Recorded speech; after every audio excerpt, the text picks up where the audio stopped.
I'd like to thank our sponsors for this week's drasha, Rebbe and Dr. Miriam and Rabbi Binyamin Marwick, in honor of Rabbi Marwick's parents, Judy and Dr. David Marwick.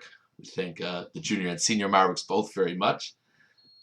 It's also sponsored by Alan and Fran Broder to commemorate the yahrzeit of Fran's father, Bernard Krieger, Zichrono Livracha Baruch Mordechai ben Shmuel Moshe, on this coming week, the 8th of Shvat. Of course, if I could just mention for a moment, of course, Mr. Krieger was a person who had many merits during his lifetime and built a beautiful family, and we certainly benefit from Fran and her whole family's presence in our community.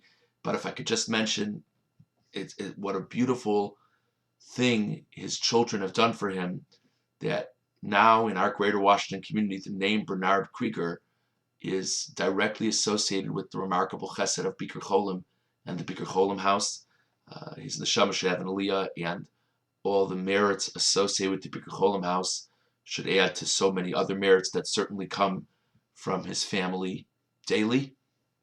And also the drasha sponsored by Bev Morris and Art Boyers in memory of their beloved cousin Mikey Butler, Zichrono Livracha, his 17th yahrzeit, which is the 3rd of Shvat. An amazing young man who was always Lev Someach Yetiv Panim. Baruch Hashem Yom Yom always on his lips. He lived his life day by glorious day. It's the Neshama should have an Aliyah as well. And thank you to all our sponsors. The events of last week are still very much on the minds of so many of us. I must confess that my first exposure to what was going on in the Capitol were reports that I was hearing on the radio, maybe some articles that I read. But once I began to see photo and video, it hit me in a completely different way. And I want to be clear, unfortunately, there have been riots in our country before. Riots are always horrible, terrible, and tremendously disturbing. But I think it's fair to say, having absolutely nothing to do with the politics, I think it's fair to say that there was something even more disturbing about what happened in the Capitol, because I think somewhere in the back of our minds we feel that there are certain lines that can't be crossed, that wouldn't be crossed, and that can't be crossed. And that this building, that's such a symbol in the wonderful country in which we live, it's such a symbol for democracy and authority, that the idea that people can just storm the building is a very shocking thing. And to be candid, I think many of us feel like it's something from other places and other times, and not the United States of America 2021.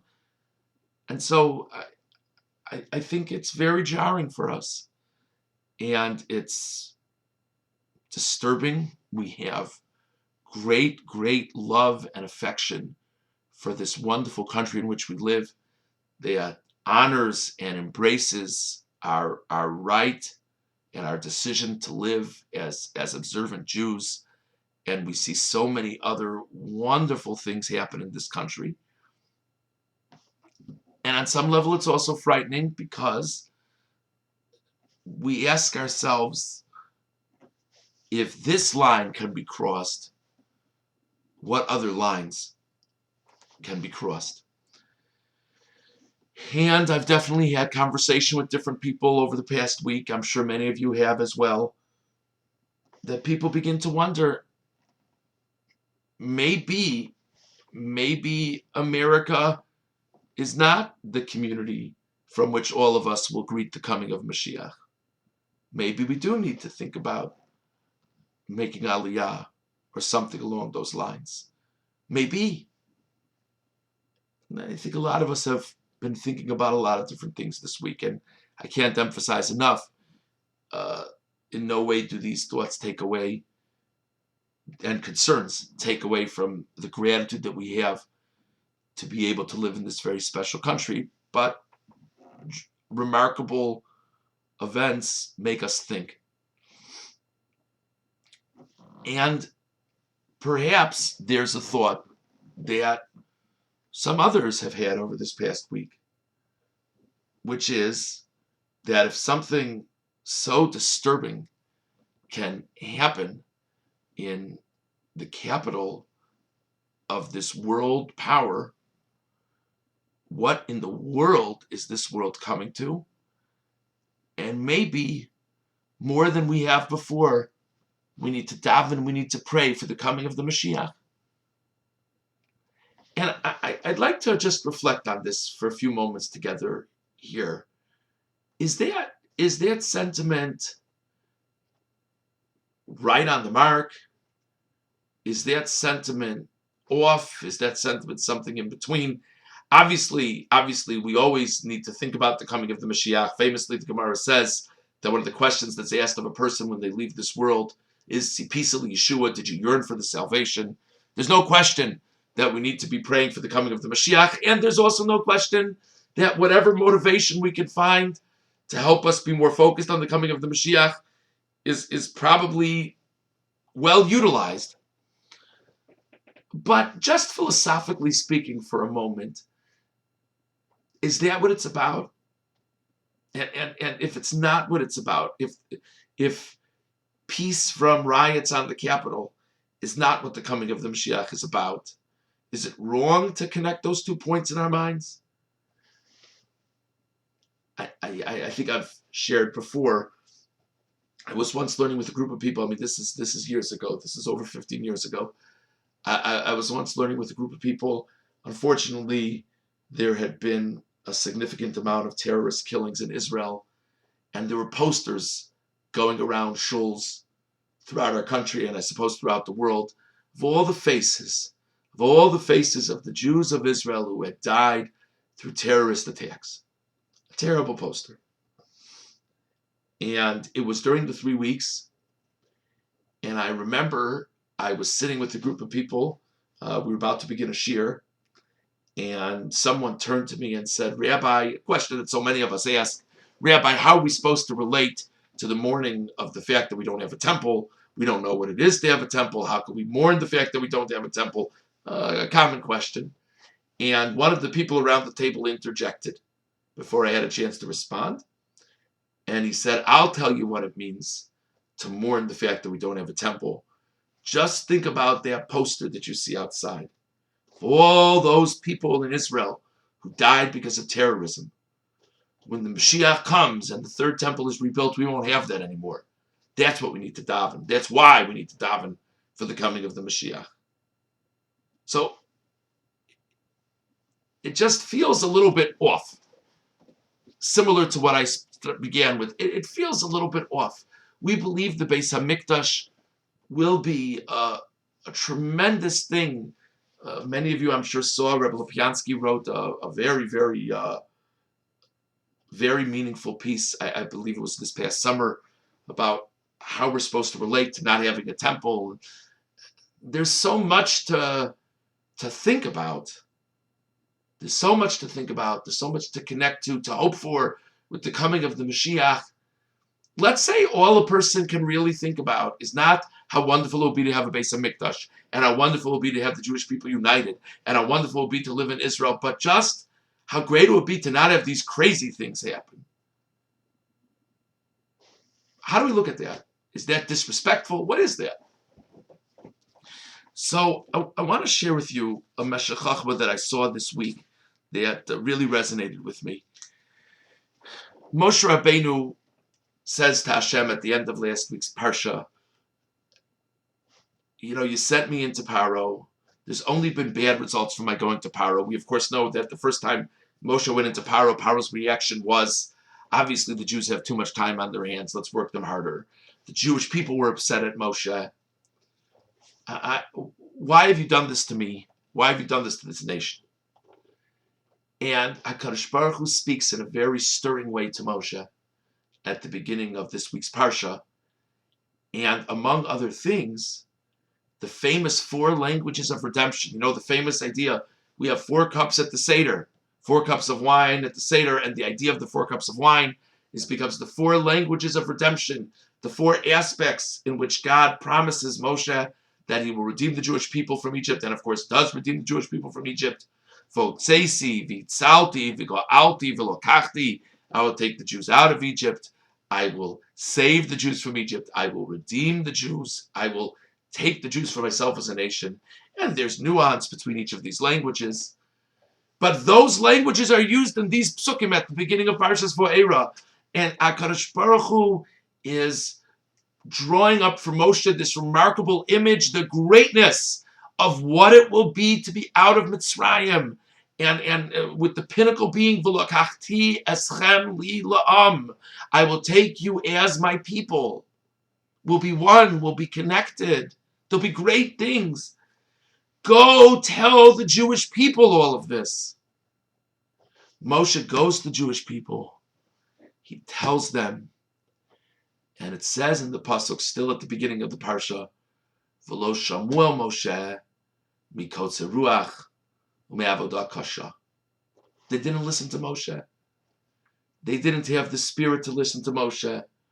They worked way too hard to listen to Moshe. They couldn't wrap their minds around all of it.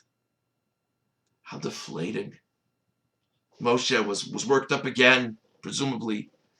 And then he goes to the Jews and he tells them this, and it did not resonate with them. And then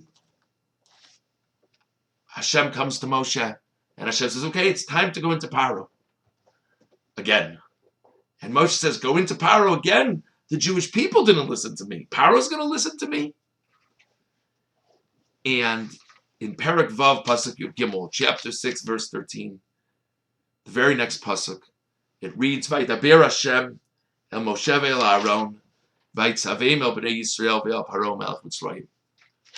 Moshe spoke to Moshe and Aaron. He commanded them regarding the Jews, regarding Paro, Lo tzias bnei Yisrael me'eretz Mitzrayim, to take the Jews out of Egypt.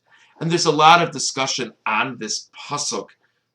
What was added in this pasuk? What did I not know before that now I know? Rashi says something. The Ramban says something. You can look at it for yourselves.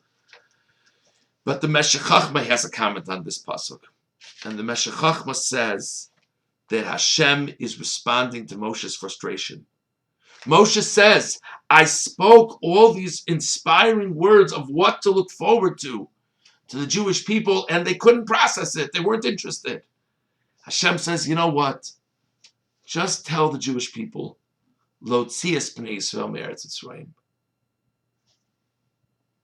The focus is to get out of here. And the Meshech Chochmah says that Hashem is telling Moshe that, of course, the real reason why it's valuable and it's worthy of hope and aspiration to leave Egypt is for all the wonderful words and concepts that Hashem shared with Moshe earlier in the Parsha. But if the Jewish people can't wrap their minds around it, give them something else to hold on to. Tell them, I'll get you out of here. That's something they can relate to. So I thought this was a very interesting idea to think about. That in reality, when we think about the coming of the Mashiach, when we think about the third temple, when we daven for these things multiple times daily, we really need, and we should, be thinking of the grandeur of a temple, of the unity, of the clarity for the entire world, Hashem Hu Elokim. And if we be as spiritually inclined as we should be, and hopefully are, these images are very meaningful. But many times, whether it be that we're not as spiritually inclined as we would like to be, whether it be that we're in a time of such distress and stress, with whether it be COVID, whether it be other things, we don't have the great hopes and aspirations that we would like to. At those moments, if all we can hold on to is, God, this doesn't feel like the way it's supposed to be. Whether it be current events, whether it be the general challenges of anti-Semitism in the world, whether it be so many of the petty things that we deal with, so many of the stresses that we deal with, whether it be COVID, if any of these things are what we can wrap our minds around in the moment, maybe we're not in the best of places for the moment, if we could wrap our minds around one of these things and say, and for this reason, God, please redeem us, bring us to the land of Israel. The lesson that we see from this Meshech Chachma based on the Parsha is that's okay too. Maybe not ideal, but definitely something worthy of connecting to. May all of our tefillos be answered. May the Mashiach come speedily in our day. Could you imagine what a remarkable thing it would be in these strange COVID times, for the first time, of having a real reunion with so many? Be not just because of the vaccine would be wonderful, but reunited in Yerushalayim, HaKodesh, with Mashiach and the Beis HaMikdash. Fascinating to think about.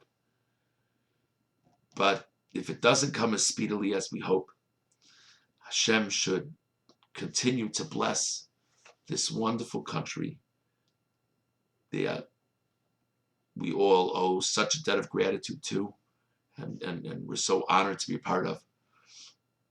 And Hashem should protect each and every one of us, all good people the world over, and certainly in this country. Have a good Shabbos.